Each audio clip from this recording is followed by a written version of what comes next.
Club 40 Audio presents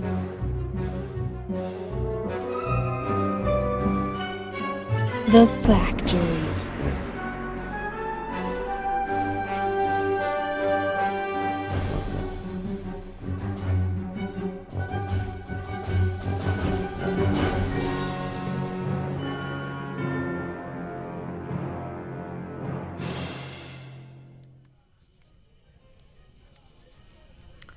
More than 2 years had passed. Most people forgot about the whole incident, seeing as how it was swallowed up in the much bigger to-do concerning Benedict Arnold and General John Andre. Wasn't helped by the fact that the rebels hung Andre from the very same tree that DeVille was hanged from not 2 years before. That and the names being somewhat similar, most people had forgotten all about the first general who set up here in Tarrytown and the Battle of Sleepy Hollow. What happened to Elizabeth and Fred? Well, the last anybody knew of Elizabeth, she'd been married to old Fred and set up their own little farming over in Connecticut. That was, 15 years ago at least. Might be dead for all we know. Aye, that's right. Ain't many that lives to the ripe old age of 50. Fred was almost 35, as I recall. Elizabeth might still be kicking for all we know. So, what happened? How did he come back? How did who come back? Jonathan, the one you were telling the story about. Oh, yes. Well, that's right. It were 5 years after that, not more than a month after the end of the Revolution, that his ghost was first seen. Aye. And he's galloped across the hills ever since. But on this night, most of all, it was actually Addison who first heard it and seen him. Oh, was it? Well, I doubt I was the first to see him, but I know I was the first to see him and live to tell about it. It was All Hallows Eve night, 1783. I was riding my horse with another man beside me. Sean O'Flaherty was his name. He seemed to be a fine man. Well, not so fine. Well, all right, not to speak ill of the dead, but he was... He was an absolute cad, that's what he was. An out-and-out, cheating, philandering rogue, a rascal, a villain, a thief, a scoundrel, a mean, dirty, stinking, sniveling, sneaking, pimping, pocket-picking, thrice double damn, no good son of a... Are you telling this story, or am I? I'm sorry. Go on. As I was saying, no man knows what it is that causes a dead soul to come back from the grave, but if any man that ever walked the earth had reason to come back, it was Jonathan Urey.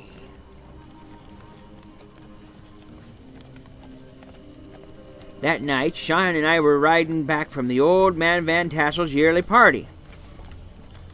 And Sean, being Irish, he'd had a little bit too much to drink as usual, and it lacking to loosen his tongue.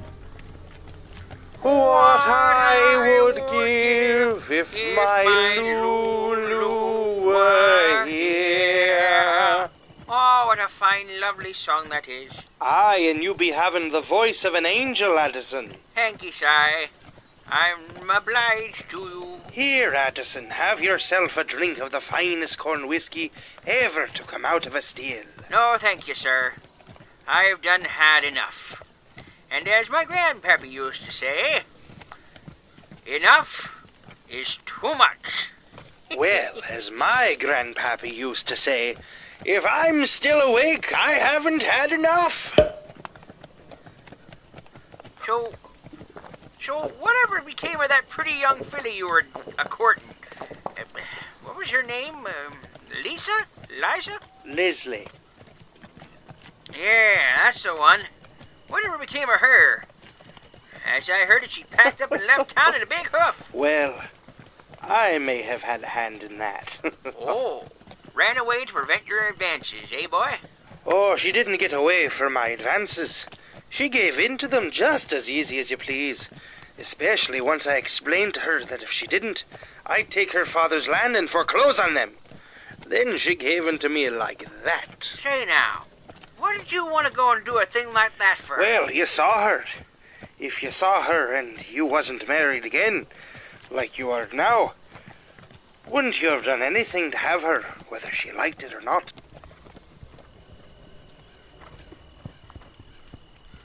Now, just a minute, Sonny boy. I've loved a few ladies in my lifetime on this earth. More than a few. But I ain't never done anything so dirty as that. That weren't nothing. You should have seen the pitiful little drab, standing on my front porch in the rain. Hair all hanging down in her face, soaking wet, when I turned her out into the night.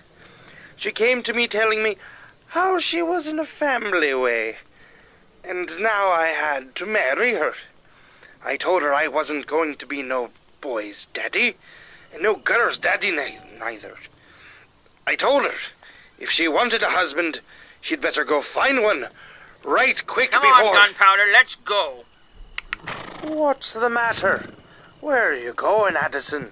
I ain't got nothing more to do with you, you godless son of a harlot. Now wait just a minute there, boyo. Them's fighting words. I ain't fighting you neither. Fighting is for a man to defend his honor, and you ain't got a lick spit of honor left in you. So I had a little fun with the tramp. That's all women folk is good for anyway. That does it. I'm telling the committee.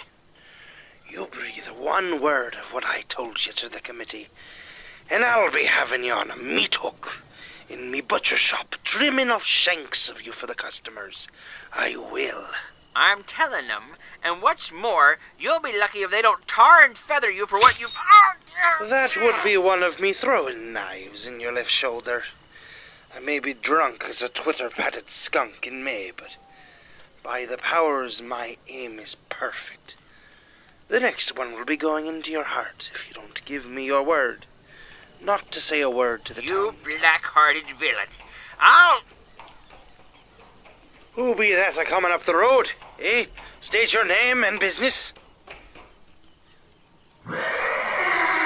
Answer me, you bleeding cockroach, or you'll be getting my bullet next. Show your face.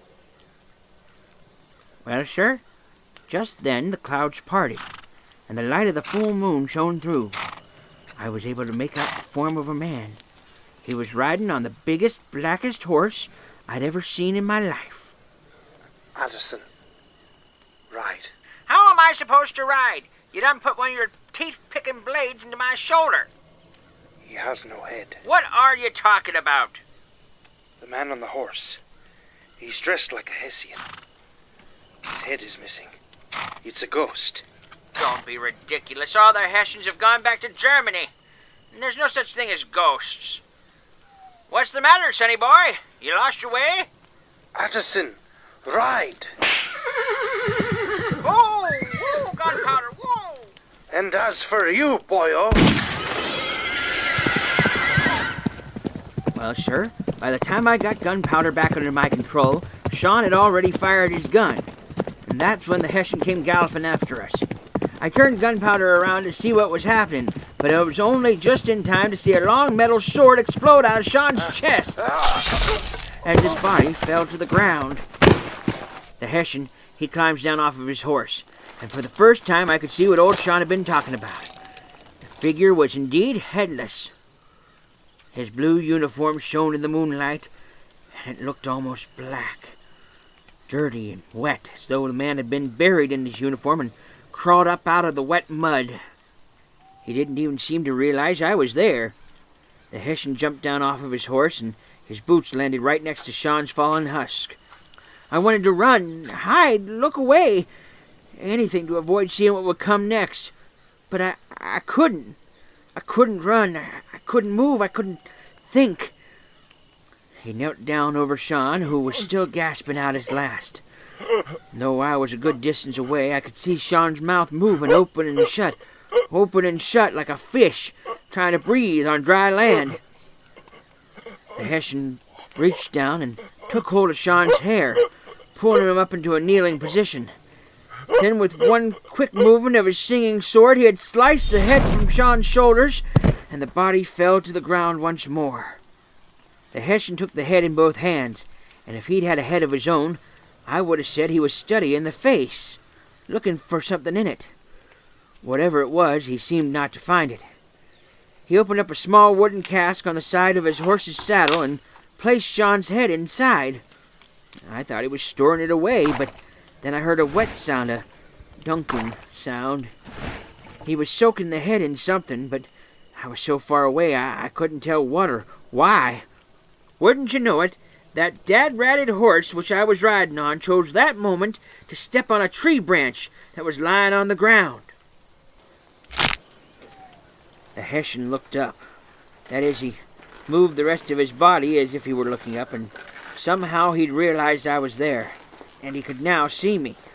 I don't know how, but I knew he was looking right at me. Go, Gunpowder! Go, go, go, yeah! I didn't know where I was going. I couldn't think even where I was. Wherever drunkenness I had was suddenly gone, and I was sober then as I am now. But I didn't know where I was. Was I heading down and deeper into the hollow or heading back to town? I couldn't tell.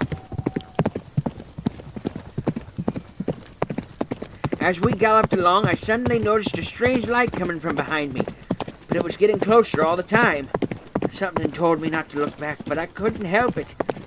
There the Hessian was, not 15 feet behind me, holding a torch aloft in his hand. But in that terrible second, sometime thereafter, my brain recorded exactly what I'd beheld. Sean's head in the Hessian's hand, wreathed in flame. I held my body tight to Gunpowder's back and urged him on to greater and greater speed. And then I saw it. The bridge. Elizabeth's bridge, built in memory of Jonathan. My grandfather told me long ago, when I was a boy, that evil spirits can't move over rushing water. I didn't know how true it was, but I knew if I was going to have any hope, I had to make it onto that bridge. I had all but made it to the bridge when something, to this day I'm not quite sure what, something spooked Gunpowder, and the next thing I knew, the horse was rearing up and I fell to the ground at the very mouth of the bridge. I was on the ground, and the horse galloped away into the night. The wind was knocked out of me, and I couldn't breathe, but no sooner did my feet touch the ground, the Hessian was on me. I pulled myself along the ground on my hands, crawling up the bridge, out over the water, and by the powers if it didn't work, the Hessian's horse pranced back and forth in front of the bridge, not daring to touch it, Sean's melting head lighting up the night and the darkness at the mouth of the bridge. I was scrambling back, as far away from that giant horse as I could manage, when I saw it. Jonathan? Jonathan Uri? Is that you, boy? I see. I see that is you. Jonathan? Jonathan, it's me. It's Addison. Addison Deeds. That pin, that brooch and cameo. That was Elizabeth's. She gave it to you. Are you looking for Elizabeth? She's gone. She's gone, Johnny. She moved far away. But you can rest now, boy. She's happy. Are you looking for Elizabeth? I don't understand. Two stomps for no. One stomp for yes. Good. Good. We understand each other. So, you're not looking for Elizabeth. Well then, what do you want, boy? Is it DeVee? General Andre DeVee? So it is DeVee you're after. I'm sorry, son, he's gone too. Hanged by the neck. Some say it was done by the rebels, and others say it was done by his own officers. The ghost threw his hands up into the air in frustration. I could see that he was furious, and then he held forward Sean's head and pointed at it. Sean's head? DeVee's head. You can't rest until you have Andre DeVee's head. I have some bad news for you, son. His body was taken back to England. Head and all. He was buried in his family graveyard.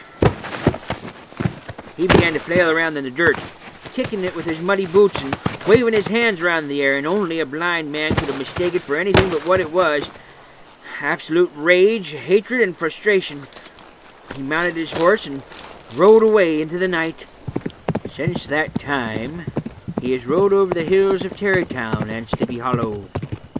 It seems sometimes that he takes an interest in those who have dishonored women in some way, but more often than not, he simply spirits away any poor unfortunate he comes across.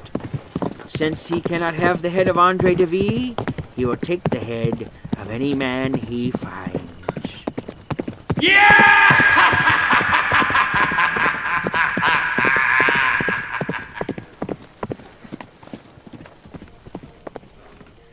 Now isn't that a story worth the hearing? Is that it?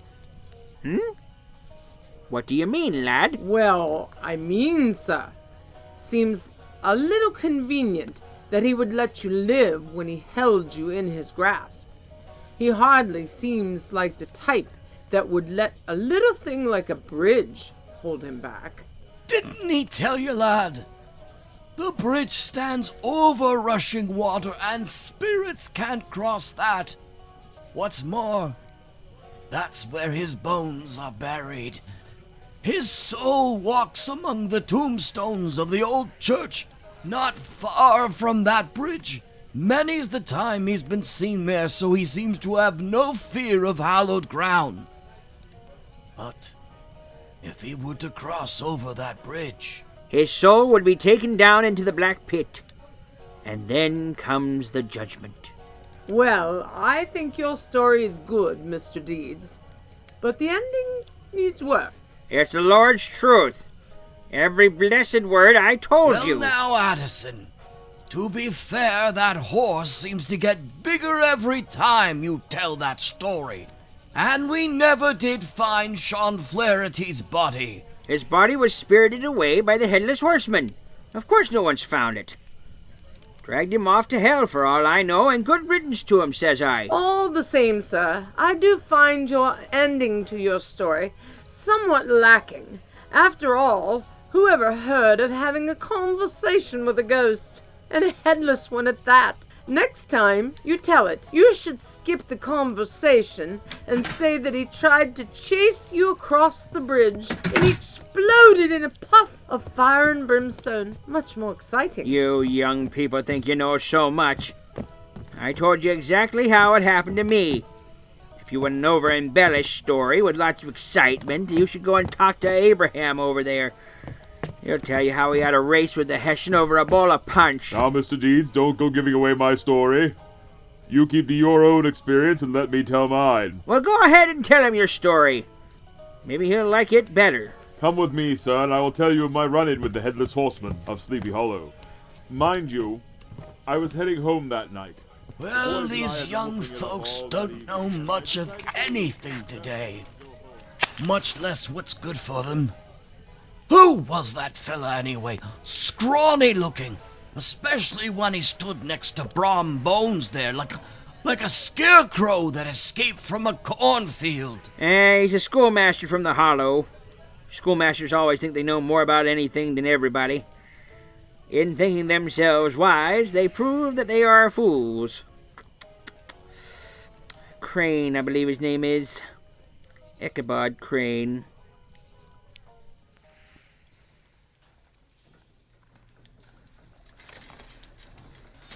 Poor Andre DeVille, a man forgotten by history simply because his name was so similar to another's. But history is a cruel mistress. As for Jonathan, while his name might be forgotten, his vengeance lives on. But that is another tale that has been told in other places. Our quest for vengeance has brought many men to an early grave, but there are some passions that even death cannot hold back. But for you, vengeance can be had at a very cheap price indeed. You see, the men who framed you, the men who were chasing you down that dark alley, now so long ago and far away when you found your way here, we want them to join us. They've been allowed to roam free in the world for far too long. They've danced to their own tune, and now it's time to pay the piper. All we ask is that you deliver this, a simple pocket watch. Make sure it arrives in their hands, and I can assure you they will not bother you or anyone else ever again. That's why you were brought here, and it is the price we demand for saving your life. There's a good lad. Just see that they get it. And don't worry, no harm will come to you, and your friends will be joining us for a very long time, here at the factory.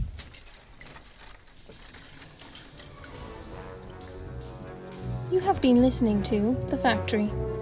Heard in the cast, Wesley Critchfield as Jonathan Urie and Addison Deeds, Rebecca Sylvester as Martha, Kendra Akers as Elizabeth, Brandon Petrie as the soldier, Jack Ward as Fred and the old man, CLETUS McCONVILLE as Shauna Flannery, Judith Critchfield as Ichabod Crane, Joshua Critchfield as various voices, and Sean Dugan as Andrew DeVie and the Toymaker. All other parts were played by the cast. All music featured in this production is from YouTube's audio resource and does not require accreditation. The Galloping Hessian is an original production of Club 40 Audio and was written by Wesley Critchfield based on his short story. The Galloping Hessian was produced, edited and directed by Wesley Critchfield. The Factory is a production of Club 40 Audio. All rights reserved.